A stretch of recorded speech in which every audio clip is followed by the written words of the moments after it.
రాత్రిలో నానబెడుతున్నాను చూడండి, పొద్దునకి నేను తినేదానికోసం. బ్రేక్ఫాస్ట్ బదులు ఇద్దా తినిపోతాను కదా, అందువల్ల బాదం పప్పు, అక్రోట్, పిస్తా, శనగకాయలు, ముంతమాడి పప్పు, పిగ్, ద్రాక్ష,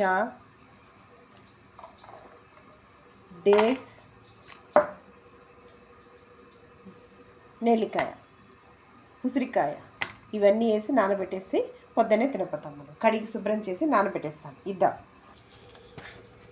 చూడండి, ఇవన్నీ నానబెట్టేస్తాను, నీళ్ళు పోసేస్తాను. రేపు పొద్దున కోసం నానబెట్టాను. ఇది చియా సీడ్స్ కూడా నానబెట్టేస్తున్నాను. చూడండి ఎలా ఇదవుతుంది. చియా సీడ్స్ వేసేసాను. రేపు పొద్దున స్మూతీకి రెడీ. ఈ వీడియో కావాలంటే ఉంది, పోయి చూడండి ఎలా చేయాలని. రాత్రి నానబెట్టేసాను. ఇంక రేపు పొద్దునకి ఏం చేస్తాను పోయి చూడండి.